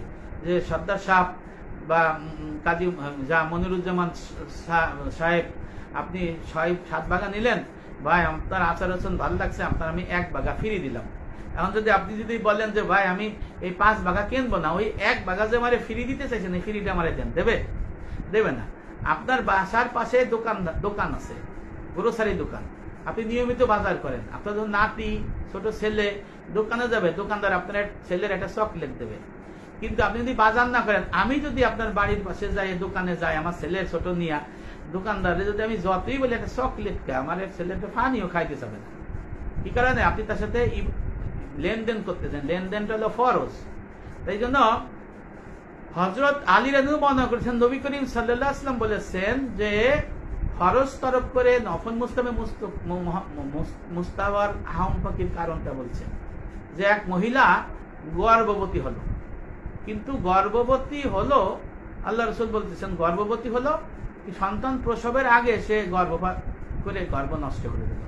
আমার নবী বললেন সে গর্ভবতীও থাকলো না, আবার সন্তানের মাও হলো না। এই হলো আপনার ফরজ ইবাদত তরক করলে ওই নফলে মতো অবস্থা। এই জন্য এইটা ওই যে পাকিস্তানের তাকি ইসমানি লিখছেন যে আল্লাহ রসুলের একটা হাদিসের ব্যাখ্যা ওনার কিতাবের মধ্যে আল্লাহ রসুল বলছেন, হে আবু হুরায়রা, তুমি ফরজ ইবাদত বন্দেগীর মধ্যে মশগুল হও, তুমি আল্লাহর সর্বোচ্চ ইবাদত গুজার বান্দা হইতে পারবে। সুবহানাল্লাহ। আল্লাহ পাক এই রসুল নবী ইসলাম এই হাদিস দিয়ে ওপেন করে দিচ্ছে। এখানে তাকি ইসমানি লাগছে একটা ঘরের মধ্যে এসি আছে, আপনি কি করলেন? যদি আপনি ঘরের সমস্ত জানলা দরজা আটকাইয়া এসি ছাড়েন ঠান্ডা পাবেন, তাই জানলা দরজা আটকানো হলো ফরজ, এসি ছাড়লেন আপনি ঠান্ডা পারলেন। তাকে শুনে লাগছে আপনি ঘরের মধ্যে ঢুকলেন, জানলা খুলে দিলেন, দরজা খুলে দিলেন, ফ্যান চালাই দিলেন, আবার এসিও চালাইলেন, তাহলে আপনার ঘরের ঠান্ডাও থাকলো না, এসির বাতাসও আপনার কাজে লাগবে না। ফরজ হলো আটকায় রাখা, আপনি ফরজটা তরক করে কি করলেন? এসি চালাই দিলেন, তাহলে আপনি কোনো মানে ঠান্ডা পাইলেন না। এই নামাজ হজ যা আছে ফরজ বাদ দিয়া আপনার নফল মুস্তাহাব করলে কোনো কাজে লাগবে না। এই যে আপনার লাম হাজাবের কিতাবেও কিন্তু এটা লেখা আছে ফরজ এলেম শিক্ষা করা ফরজে আইন, ফরজ বাদ দিয়ে নফল মুস্তাহাব কবুল হয় না। হ্যাঁ, আবার হানাফি, মালিকি, হাম্বল, শাফি সমস্ত আলেমদের ঐক্যমত। আল্লাহ রাসূল বলছেন তালাবুল ইলমি ফারিদাতুন আলা কুল্লি মুসলিমিন, প্রত্যেক মুসলমান নরনারীর জন্য দ্বীনের ইলম শিক্ষা করা ফরজে আইন। ফরজে আইন এটা কিন্তু দেখেন ফরজে আইন, ফরজ তরক করলে গুনাহ হয়ে যাবে। এই বছর মারা গেলে কি হবে? সে কি জান্নাত পাবে? যাবে না। এই জন্য ইলম শিখতে হবে, হজের ইলম শিখতে হবে, নামাজের ইলম শিখতে হবে, পরিপূর্ণ দ্বীনের ইলম শিখতে হবে। আপনি যদি পরিপূর্ণ দ্বীনে না থাকেন, আপনার নামাজ রোজা বাতিল, কোনো লাভ নাই। হ্যাঁ, আল্লাহ বলছেন বিসমিল্লাহির রহমানির রহিম, ইয়া আইয়ুহাল্লাযীনা আমানু দুখুলু ফিস সিলমি কাফা, হে মুসলমানেরা, হে মুমিনেরা, হে বিশ্বাসীগণ, আপনি আমি যারা মুসলমান, তোমরা উদখুলু ফিস সিলমি কাফা, পরিপূর্ণ দ্বীনে দাখিল হও। পরিপূর্ণ দ্বীন কি? ওয়া সাম্মান নবী সাল্লাল্লাহু আলাইহি সাল্লাম ঈমানা আকাইদ ওয়া ইসলামা ফিকা ওয়া ইহসানা তাসাউফ দ্বীন। আমার রাসূল বলেছেন হাদিসে জিবরাইলের ব্যাখ্যায়, আকাইদ তাসাউফ ফিকা এই তিনের সমষ্টির নাম দ্বীন। ঈমানের পরে আকাইদের পরে দুই ভাগ আমল, ফিকা তাসাউফ। ফিকা দুই ভাগ, আল্লাহর হক ইবাদত, বান্দার হক মুআমালাত, আলোচনা করছি। তাসাউফ হলো অন্তঃশুদ্ধি বিদ্যা, মুহলিকাত বর্জন, হিংসাঙ্কার, রাগ, গুসা, মিথ্যে বকলি এইগুলো দূর করতে হবে।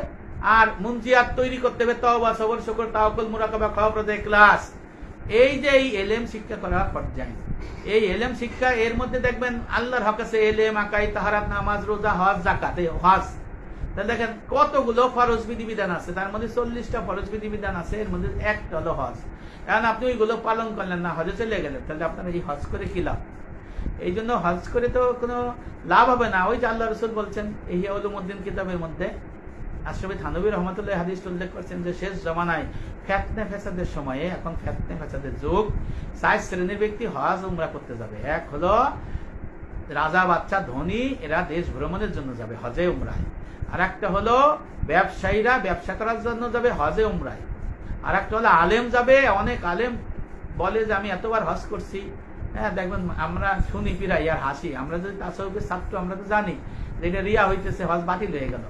তা সেখানে সে বলে আমি এতবার হজ করে আইছি, আলহামদুলিল্লাহ।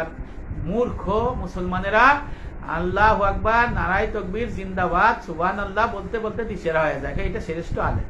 কিন্তু এই আলেম যে আদাল্লু ফাদাল্লু, আলেমি মানে উৎকৃষ্ট, আলেমি নিকৃষ্ট, সেটা নিকৃষ্ট আলেম, সেটা বুঝতেছে না। কিন্তু তার লকা কুদা গারিমা দানি খালে কি মানে দোনো আছে, পাগলের মতো মানুষ, লাখ লাখ লোক ছোটে খালি খালি ফালতো কোনো লাভ নাই, বলে যে এতবার হজ করছি।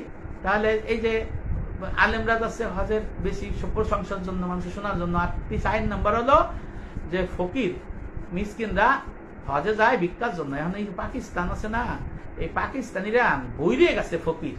মক্কা মদিনায় আপনারা যারা গেছেন উমরা হজে, সব পাকিস্তানি 90%। এরা ভিক্ষা করে, আর হজও করে, ভিক্ষাও করে, ব্যবসা করার জন্য। আল্লাহ রসুলের ভবিষ্যৎবাণী সত্য হয়ে গেল না? তা সত্য হয়ে গেল। এই জন্য হজ শুধু ঘোরাঘুরি করলে হজ হয় না, হজে রয়েছে নির্দিষ্ট বিধিবিধান। আবার ওখানে যে কি করে, খায়, ঘুমায়, 5 স্টার হোটেলে থাকে। এ ভাই, 5 স্টার হোটেলে যদি হজে থাকে কোনো লাভ নাই তো। কারণ আপনার এই 5 দিন ওই ফকিরই সে থাকতে হবে। যারা 5 স্টারে থাকে, ভালো হোটেলে থাকে, ভালো খায়, বুফে খায়, ওকে যে কি করুন অবস্থা হয় জানেন? তাদের পায়খানা হয়ে যায়, ডিসেন্ট হয়ে যায়, হাত ভেঙে যায়, পা ভেঙে যায়, লুড়া বুড়া চলতে এরা না। পরে আইসে রুমি ঘুমাই থাকে, মি নেওয়া যায় না। আল্লাহর কসম করে বলতে, আমার চোখ দেখা যায় না।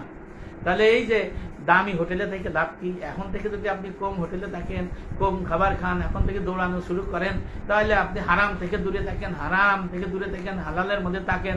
সুদের সমস্ত বাড়ি গাড়ি, টাকা পয়সা, ধন দৌলত আপনি আল্লাহর খরচ কাজে সৎকার করে দেবেন সব ছাড়া। ঘুষের সমস্ত মার্কেট, বাড়ি গাড়ি যত আছে, জমি জাতি, আল্লাহর খরচ করে দিয়ে দেবে না, জনকল্যাণমূলক কাজে সৎকার করে দিতে হবে। আবার আপনি যদি সম্পত্তি দৌড় করে নেন, বোনের সম্পত্তি দেন নাই, চাচার সম্পত্তি দেন নাই, বাপের সম্পত্তি দেন নাই, দাদা বা দাদার বাপ বুঝ পরামর্শ দিয়ে এক চাচারে ঠকাইয়া, দাদা রে ঠকাইয়া লিহে লইছে, এই সম্পত্তির মালিক আপনি হইছেন। এই সম্পত্তি ফেরত যদি না দেন, লাভ নাই, ফেরত দিতে হবে। তা এইগুলো যদি আমি না করি, তাহলে হজ করা আর দেশ ভ্রমণ করা একই কথা। এখন এই তলে কয়জন আছেন? ফুপুর সম্পত্তি ফেরত দেবেন কয়জন? হাত তোলেন, একজনও নাই। চাচা 5 চাচা, 2-3 চাচা বেশি দিয়েছে দাদা, 2 চাচারে দেয় নাই। এখন হাত তোলেন, কে কে আছেন? এখন জমি যদি সব আল্লাহর বিধান অনুযায়ী এক করে আবার সমান ভাগে ভাগ করতে হবে, কয়জন আছেন? হাত তোলেন। দাদার বোন ফুপু ছিল, ফুপুরে কোনো কিছু দেয় নাই। এখন আবার দাদার সম্পত্তি এক করতে হবে, এক করিয়া আবার ফুপুরে দিতে হবে। সে নাই, তার ছেলে মেয়ে আছে, না থাকে ওয়ারিস না থাকলে তাদের সম্পত্তি আল্লাহর ফরজ করে সৎকার করে দিতে হবে। কয়জন আছেন? হাত তোলেন, একজনও নাই। এখন আপনি ফ্ল্যাটে রয়েছেন সুদের টাকা দিয়া, কয়জন আছেন? ফেরত দিয়ে দেবেন, হাত তোলেন, একজনও নাই। এবার আসেন ব্যাংকে, অ্যাপার্টমেন্ট বিক্রি করে যারা, ব্যাংকে সুদ দিয়ে নিয়ে ব্যাংক বিক্রি করে দেয়, এরা মহা দোজকের মধ্যে থাকবে। ব্যাংকের শরিয়া যদি ব্যাংক থাকে সেটা আলাদা, আর সুদি ব্যাংকের থেকে যদি কেউ জমি জাতি বাড়ি অ্যাপার্টমেন্ট কিনে দেয়, সাক্ষী হয়, জোগাড় করে দেয়, দোজকে যাবে। এর নামাজ, হজ, জাকাত বাতিল। এই সুদের টাকা জমি বাড়ি নিয়ে যদি কেউ নামাজ পড়ে, এই ঘরে নামাজ হবে না। যদি হারাম টাকায় যদি ফ্ল্যাট করে, জমি কেনে, বাড়ি করে, সে জায়গায় নামাজ পড়লে নামাজ হবে না, সে জায়গায় কোনো ইবাদত নেই, কবুল হবে না। এই মাসলা অনেক গভীরে, এই মাসলা তো প্রচার করে না। কারণ আপনি সমাজের নেতা, আপনার দাঁড়িয়ে নাই, মসজিদের সভাপতি, সেক্রেটারি রিজার্ভ হয়ে গেছেন। এখন যদি আপনি যদি ইমাম সাহেব যদি এই মাসলা দেয়, তা চাকরি থাকবে না, বেটা বেতন পায় 5,000 10,000। আবার আপনি সমাজের নেতা, এমপি মন্ত্রীর আত্মীয়, এমপি মন্ত্রীর ভাই, কি ওই যে সমন্বয়ক নামক ব্যক্তিদের ভাই, আবার উপদেষ্টাদের আত্মীয়, আবার অমক জেনারেলদের অমক, হ্যাঁ, সচিবদের অমক, সর্দার, তারপরে কি কাজী, তারপরে সৈয়দ, তারপরে শেখ, এই বংশের উত্তরাধিকারী। আপনারা যদি ওই ইমাম সাহেব যদি দেখে যে একে দাড়ি নাই, টুপি নাই, দাড়ি নাই, হারাম খায়, এদের বিরুদ্ধে যদি আমি বিরুদ্ধে না, আমি সঠিক কথা বলি, একটা চাকরি থাকতো না, সেগুলো আমারে কইছে। তাই ইমাম সাহেবেরও বিপদ। আবার ইমাম সাহেব জানেও না এই মাসলাগুলো আমি যেগুলো বললাম। অনেক ইমাম আবার কি করে, ফরজ হজ করতে যায়, সে নিজের ঠিক ঠিকানা নাই, নিজের কোনো অ্যাবিলিটি নাই, শক্তি আছে গায়ে, সে একজনে ম্যানেজ করে যে আপনার বাপের হজটা আমি করে দেবো। অথচ আল্লাহ রসুল দেখে এক ব্যক্তি তাওয়াফ করতেছে, নিয়ত করতেছে, বলতেছে যে সুব্রামার পক্ষ থেকে, এরকম সুব্রামার পক্ষ থেকে, সুব্রামার পক্ষ থেকে। আল্লাহ রসুল বললেন, তাওয়াফ শেষ করে বলে যে সুব্রামা কে? সে একটা বললো আত্মীয় বা আমাক। আমার নবী বললেন, তুমি কি হজ করেছো নিজে? বলছে না। আগে তুমি নিজের হজ করো, তারপরে সুব্রামার জন্য করো। এটা বাতিল করে দিল আল্লাহ রসুল, যে নিজের হজ আগে, তারপরে ফরজ হজ। এখন আমাদের আলেম সমাজে কি করে জানেন, পটাই ফুটইয়ে টাকা পয়সা নিয়ে নিজে হজ করতে আসে, ফরজ হজ, অর্থাৎ নিজের বদলি হজ, নিজের হজ নাই। তাহলে এই হজের মানে কি? এটা মাকরুহে তাহরিমি হবে, সওয়াব পাবে না, গুনাহগার হবে, উভয় গুনাহগার হবে। যে হজ করাইলো আর যে করলো তার হজ শুধু আদায় হবে, সওয়াব পাবে না, গুনাহগার হবে, আল্লাহ মানে শাস্তির যোগ্য হবে এবং আযাব পাবে। দেখছেন তাহলে কি লাভ? এই জন্য বললাম যে অনেক আলেমরা এই যে ভালো করে মাসলা নিজের দিকে নাই, সঠিক মাসলা প্রচার করে না। এই বিষয়গুলো আপনার ভালো করে খেয়াল করতে হবে। আমার মূল কথা হলো যে মানুষের ধারণা যে মক্কা মদিনায় গেলে বা হজ করলে তার জন্য জান্নাত। যার জন্য জান্নাত কাদের জন্য? যাদের হজ কবুল হবে, হজ কবুল হইলে সে যদি গুনাহ মাফ হয় তো গুনাহ মাফ হলেই তো কবুল হবে, তাহলে সে শিশুর মতো হয়ে যাবে। আল্লাহ রাসূল বলছে তারা জান্নাত পাবে যদি মারা যায় ওই মুহূর্তে। এখন যদি তার আসবাব সব হারাম থাকে তাহলে তার হজ কবুল হবে কেমনে বলেন তো? বাংলাদেশের যে অবস্থা, হ্যাঁ, ব্যবসা করতে যাবেন মিথ্যে কথা করতে হবে। চাইল ব্যবসা, চাইল কিনতে গেছেন, এখন চালের দাম হলো 1 বছর মানে 90 টাকা। তারে বলে যে ভাই 90 টাকা চালের কেজি একটু কমাইলেন, আল্লাহর কসম আমি 89 টাকা 50 পয়সা দিয়ে কিনছি। তাহলে সে যদি মিথ্যে বলে এটা হারাম। কেউ যদি জমি কিনতে যায়, জমি ফ্ল্যাট কিনতে যায়, বলে যে আমার খরচ পড়ে গেছে এত টাকা, আপনার এত দিতে হবে, অত খরচ হয় না। এই যে না বলে স্টেট বলবে যে আমি এত বেচবো ভাই, তুমি নিলে নাও নাই। পেঁয়াজ কিনতে গেলে বলে এত কিনছি। তারপরে এরকম বিষয় গেলে আবার চাকরি দিতে গেলে ঘুষ, সুদ, ঘুষের বিষয়গুলো আছে। আবার মামলা মকদ্দমা, যারা এই যে মিথ্যা মামলা দিতেছে, যারা এই মুহূর্তে মামলায় পড়তেছে মিথ্যা মামলা, এরা ভাগ্যবান। আল্লাহ পাক এদের পর রাজি খুশি হয়ে গেছে। এদের ভাগ্যবান কেন? যে এই মিথ্যা মামলা হলো যে খাবে সে মাজলুম হবে, আর যে করবে সে জালিম হবে, ময়দানে আসলে বিনিময় হবে। যাই হোক, আমি হজের বিষয়ে আলোচনা করছি। তা হজ শুধু করলেই হজ হবে না। জুনায়েদ বাগদাদী রহমাতুল্লাহ আলাইহি বসে আছেন বুস্তানুল ওয়াইজিন, বুস্তানুল মুহাদ্দিসিন, শাবদুল আজিজ মুহাদ্দিস দেলভী রহমাতুল্লাহ আলাইহি কিতাব এবং অন্যান্য কিতাবে আছে। এক লোক হজ করে আইছে, জুনায়েদ বাগদাদীর সাথে দেখা করছে। জুনায়েদ বাগদাদী সালাম দিয়ে বলছে, জুনায়েদ বাগদাদী বলছে কই থেকে আইছো? আমি হজ করে আসছি।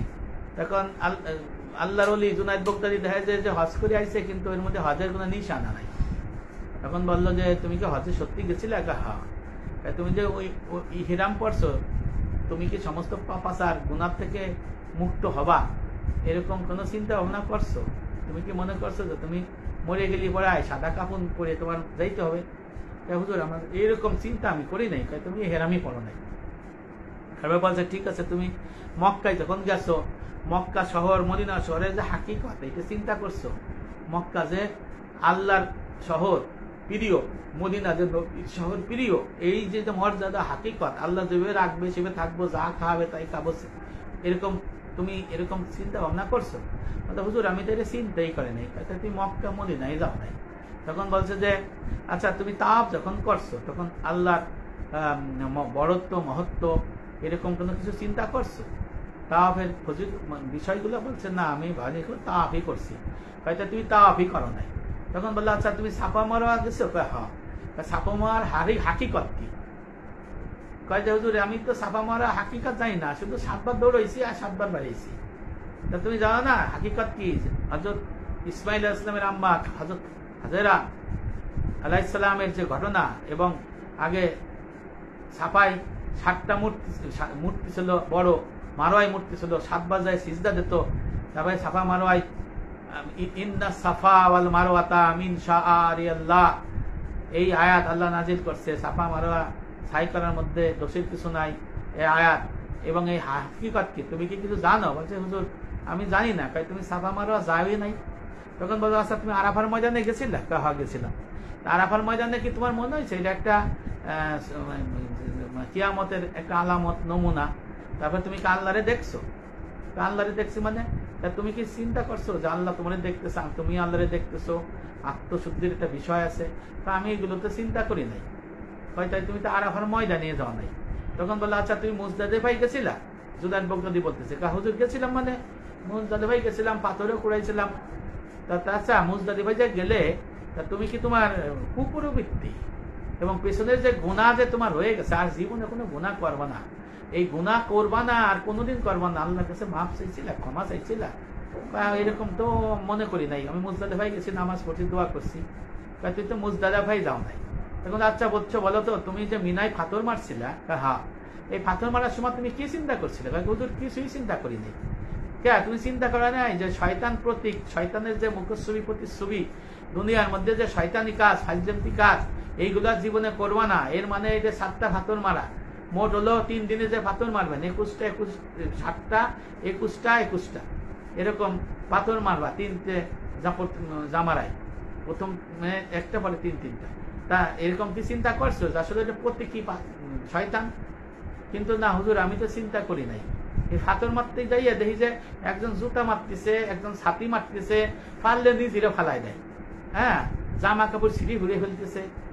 মনে করছে এটি শয়তান, আসলে এই শয়তান না, এটা প্রত্যেক কি জিনিস। তখন বলছে তুমি তোমার ভিতরে যে শয়তানি খাইছিল, হ্যাঁ, এই মব জাস্টিস, ভাঙচুর, চুরি, ডাকাতি, হারামিপনা, হ্যাঁ, মানুষের জোর দখল করা, হ্যাঁ, খারাপ কাজে, এগুলো কি ছাড়তে পারছো? শয়তানি খাইছিলা? কাজুর আমি তো চিন্তা করি নাই। তাই তো তুমি তো মিনাই যাও নাই, ফাতরই মারো নাই। আচ্ছা ঠিক আছে, তুমি যে দমে শকর করছো, শোনেন, রোজায় কিন্তু দমে শকর হলো একটা কুরবানি, এলো এই হজের কুরবানি, আর নিজের কিন্তু কুরবানি আলাদা। এটা আমি এটা বলি। জুনায়েদ বাগদাদী রহমতুল্লাহ বললেন, তুমি যখন কুরবানি করছিলা তখন কি তোমার পশুত্ব, ভিতরে যে পশু কুপরিবর্তী, মন যা চাই, মন চাইতেছে আমি এখন গার খাবো, মন চাইতেছে আমি নামাজে রক্তচান পড়বো না, পরে করবো, মন চাইতেছে আমি ওর একটু ক্ষতি করব, মন চাইতেছে আমি ওর একটা মিথ্যে মামলায় দেবো, মন চাইতেছে আমি অমকরে খারাপ কথা বলবো, মন চাইতেছে আমি ওরে চেতাই দেবো, মন চাইতেছে বউরে পিটাবো, মন চাইতেছে বাইরে ঠকাবো, মন চাইতেছে আমি ঘুমাবো, মন চাইতেছে আমি সিনেমা হলে যাবো, মন চাইতেছে আমি কি ভোগবিলাসের অত থাকবো, মন চাইতেছে আমি দুনিয়াদারি নিয়ে থাকবো। তা তুমি কি এইটা কি দূর করতে চিন্তা করছিলা?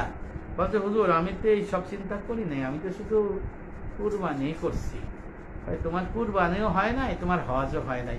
বৎস, তুমি আবার হজের সমস্ত বিধিবিধান এলেম শিখে আবার তোমার হজ করতে হবে, তোমার আবার হজ করতে হবে। আল্লাহু আকবার। জুনায়েদ বাগদাদী রহমাতুল্লাহ আলাইহি এই কথা তার ছাত্রকে বলে দিলেন যে তোমার হজ হয় নাই, আবার হজ করে আসো।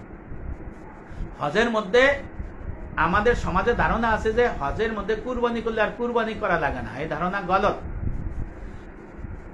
হজের যে ফরজ এবং ওয়াজিব আছে, এই ওয়াজিবের মধ্যে এই দমে শকর অর্থাৎ হাদি বলে, হাদি হলো পশু জবাই, আর আরেক নাম হলো দমে শকর অর্থাৎ হজের পশু কুরবানি, এটা ওয়াজিব। এটা না করলে দম দিতে হবে, নাহলে হজ ত্রুটি হয়ে যায়। এটা হলো হজের সাথে যারা কিরান এবং তামত্তে হাজি, যারা বাংলাদেশের হাজি, আমরা যে নিয়মে হজ করি, এখানে হেরাম করে উমরা করে তারপরে হেরাম খুলে ফেলাই, তারপরে এরকম সাধারণ জিনিস পরি, হজের আগে যখন মিনায় যাব তখন আবার এহরাম পরে নিয়ত করে আবার রওনা দিই। এটা এলো তামাত্তু হাজি। আর একটা হাজি হলো এখান থেকে এহরাম পরে যাব আর খুলবো না, এই এহরাম পরেই থাকবো, হজ শেষ করে একেবারে চুল কাটিয়া তারপরে এহরাম খুলবো। এই হাজিদের হাদি লাগে না, এদের দমে শকর লাগে না, ভালো করে বুঝে নিন। কিন্তু আমাদের উপমহাদেশে যারা হাজে যায়, আমরা যারা হাজে যাই, আমাদের তামাত্তু হজ, হ্যাঁ, এই তামাত্তু হজে যায় এদেরকে দমে শকর করতে হয়। এই দমে শকর করা ওয়াজিব, নাহলে তার হজ ত্রুটি হয়। অনেকে মনে করে যে এইটি মজি হজ, এই কি কুরবানি। এখন কুরবানি কাদের জন্য করতে হবে ভালো করে বুঝে নেন। যারা মুকিম হবে মক্কায়, হজের সময় যারা মুকিম হবে, 15 দিন নিয়ত করলো বা 15 দিন থাকলো, এরা যদি নিসাবের মালিক হয় তাহলে তাদের জন্য মক্কায় হোক আর বাংলাদেশে হোক এই কুরবানি করা ওয়াজিব, এটা ওয়াজিব কুরবানি। যারা না করে তাহলে তাদের জন্য ওই ওয়াজিব তরকের গুনাহ হবে। আর যদি মুসাফির থাকে, মুসাফিরদের জন্য কুরবানি নাই। এই দমে শকরটা বুঝে নিয়ে নেওয়া। আর একটা বিষয় হলো যে হজের শেষের দিনে যখন ফরজ তাওয়াফ করে তখন সাই করা লাগে। সাই ছাড়া তাওয়াফ হয় না, তাওয়াফ ছাড়া সাই হয় না, রিলেটেড। তা মুসান্নাফ ইবনে আবি শাইবা এই হাদিস গ্রন্থে আছে, আল্লাহ রাসূল বলেছেন যে অগ্রিম সাই করা যায়।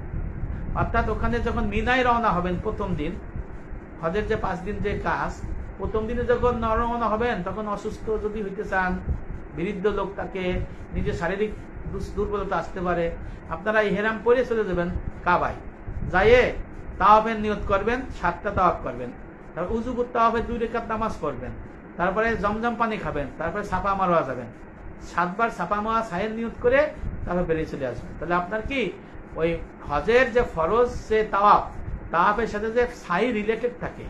আবার বলি, তাই সাই ছাড়া তাওয়াফ হয় না ফরজ, আবার ফরজ ওই যে তাওয়াফ ছাড়া সাই হয় না, সাই ছাড়া তাওয়াফ হয় না।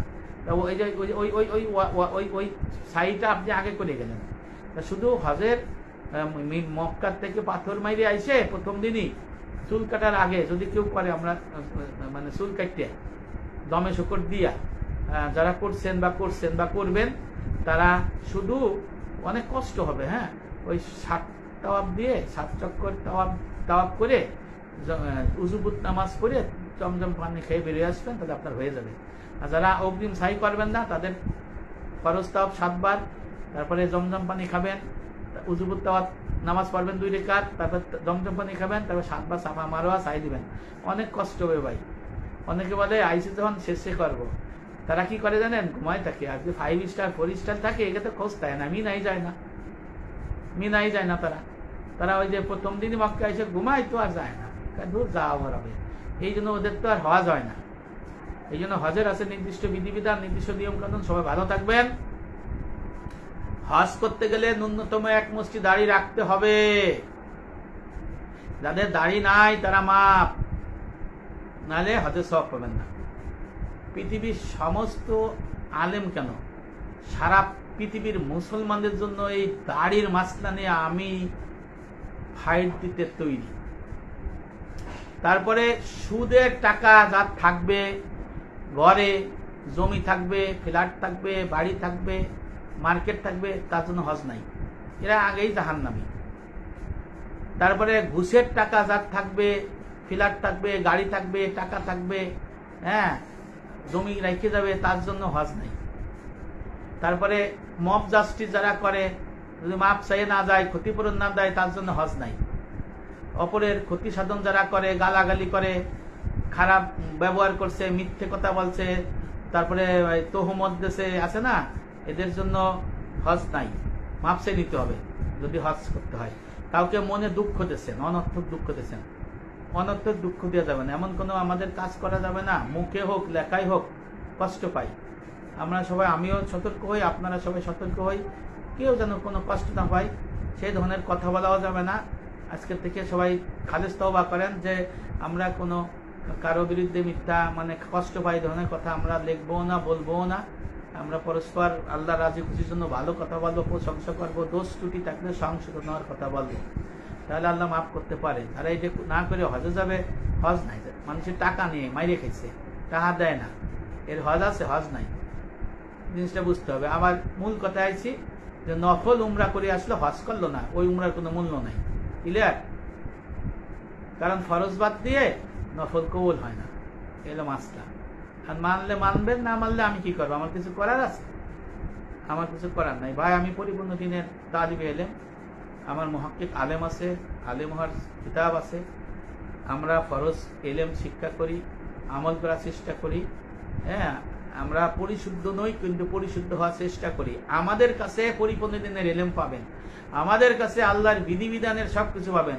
কোনটা হালাল, কোনটা হারাম, কোনটা গ্রহণ করতে হবে, কোনটা বর্জন করতে হবে, কোনটা হক, কোনটা বাতিল, এটা আমরা বলতে পারি। এখন বলেন যে আপনাদের থেকে আরো কত বড় বড় মাওলানা আছে, আলেম আছে, আলেমের সংজ্ঞাই তারা আলেম হয়ে করে না। কারণ আলেমের সংজ্ঞা নিয়ে আর একদিন কথা বলবো, তাহলে আপনার বলেছি, আপনারা জানেন, যিনি এলমে ফেকা, এলমে জাহেদ, এলমে বাতেন, এলমে তাসব, উভয় এলমের এজদিকারী, তারা হলো মুহাক্কিক আলেম।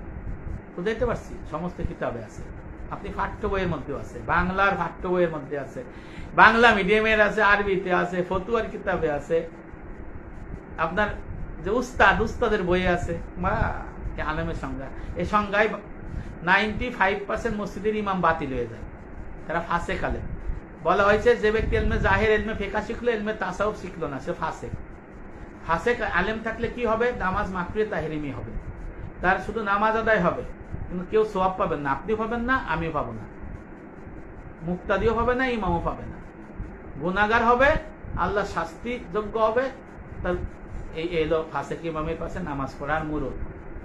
এখন হিসেব করে দেখেন আমরা কি করি জানেন, ফাসেক ইমাম আমরা জানি, কারণ আমাদের সওয়াব পাওয়ার জন্য নামাজ পড়ি, সালাম ফিরে আবার ওই নামাজটা পড়ে নিতে হয়, দৌড়াইয়া বলে।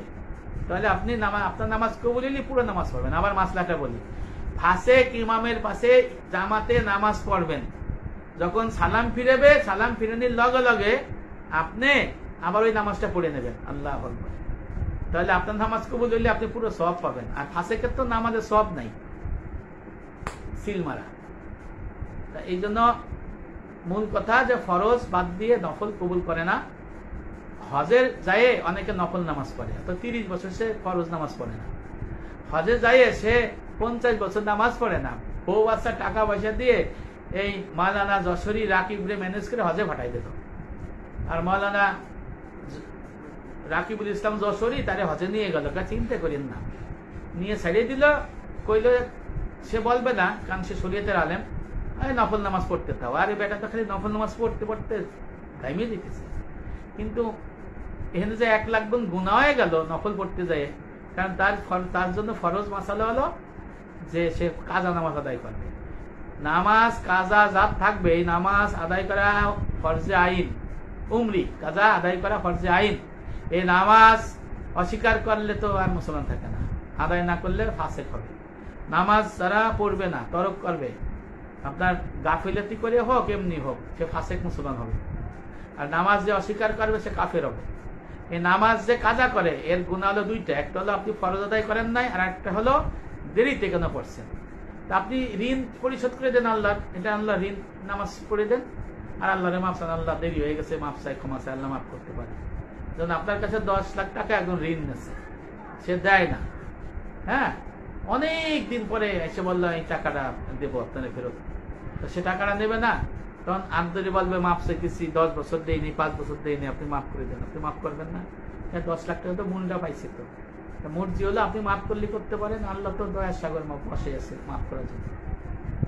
এই জন্য হজ সম্পর্কে অনেক বিষয় আমি লেখালেখি করছি। আমার পেজ হলো মোহাম্মদ হায়দার আলী হিটলু, মুহাম্মদ হায়দার আলী হিটলু, এখানে হজের বিষয় লেখা আছে।